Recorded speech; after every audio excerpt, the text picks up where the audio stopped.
Hello friends, welcome back to smart study zone. पिछले video में हमने क्लासिफिकेशंस ऑफ ओलिगोपोली पढ़ा था और ओलिगोपोली की कुछ करेक्टरिस्टिक्स भी समझी थी।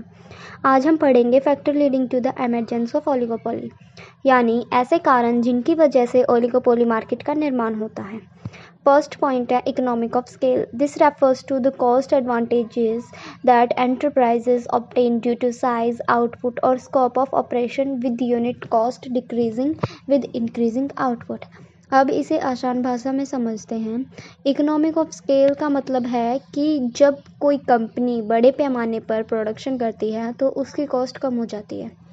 एग्जाम्पल, अगर एक कंपनी 1000 यूनिट बनाती है और दूसरी कंपनी 1 लाख यूनिट्स बनाती है तो बड़ी कंपनी को रॉ मटेरियल, ट्रांसपोर्ट और प्रोडक्शन से ज़्यादा फ़ायदा मिलेगा। यही कारण है कि बड़ी कंपनीज मार्केट में मजबूत हो जाती है और नई कंपनीज के लिए कॉम्पिटिशन्स करना मुश्किल हो जाता है। सेकेंड पॉइंट है लार्ज कैपिटल रिक्वायरमेंट।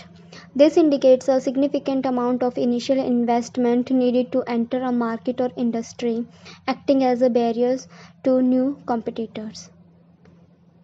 इसका मतलब है कि कुछ इंडस्ट्रीज़ में बिज़नेस शुरू करने के लिए बहुत ज़्यादा पैसे की ज़रूरत होती है। जैसे अगर कोई कार मैन्युफैक्चरिंग कंपनी शुरू करनी हो तो फैक्ट्री, मशीनरी, वर्कर्स और टेक्नोलॉजी पर करोड़ों रुपए खर्च होंगे। इतना बड़ा इन्वेस्टमेंट हर व्यक्ति नहीं कर सकता, इसलिए मार्केट में केवल कुछ ही फर्म रह जाती है। थर्ड पॉइंट है product differentiation. This involves making their products different from competitors' product, which can give them market powers and brand loyalty. Product differentiation का मतलब है कि कंपनी अपने प्रोडक्ट्स को दूसरे से अलग बनाने की कोशिश करती है। एग्जाम्पल जैसे सैमसंग, एप्पल और वीवो सभी स्मार्टफोन बेचते हैं, लेकिन हर कंपनी अपने फीचर्स, डिज़ाइन और ब्रांडिंग से अलग पहचान बनाती है। जब कस्टमर किसी ब्रांड को पसंद करने लगते हैं तो उसे ब्रांड लॉयल्टी कहते हैं। इससे नई कंपनीज के लिए मार्केट में जगह बनाना मुश्किल हो जाता है। फोर्थ पॉइंट है cost advantage. This refers to a situation where a firm can produce goods or services at a lower cost than its competitors. Cost advantage का मतलब है कि किसी कंपनी की प्रोडक्शन कॉस्ट उसके कॉम्पिटिटर से कम हो।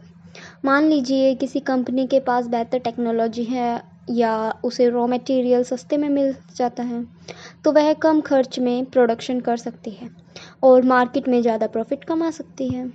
सो नेक्स्ट पॉइंट है हमारा mergers. Mergers can lead to the formation of large entities, potentially reducing competitions and leading to an oligopoly और मोनोपोली। मर्जर्स का मतलब होता है दो या दो से ज़्यादा कंपनीज का आपस में मिल जाना। मान लीजिए मार्केट में 5 बड़ी कंपनीज हैं और उसमें से 2 कंपनी मर्ज हो जाती हैं। अब कॉम्पिटिटर की संख्या कम हो जाएगी और मार्केट पर कुछ ही फर्म का कंट्रोल रह जाएगा। इसी तरह ओलिगोपोली मार्केट बनाने की संभावना बढ़ जाती है। तो स्टूडेंट्स, आज हमने ओलिगोपोली के बनाने के मुख्य कारण पढ़े। Economic of scale, large capital requirement, product differentiation, cost advantage और मर्जर। अगली वीडियो में हम ओलिगोपोली के अगले टॉपिक को विस्तार से समझेंगे। अगर वीडियो पसंद आई हो तो लाइक, शेयर और सब्सक्राइब करना मत भूलिए। Smart study zone, learning made easy.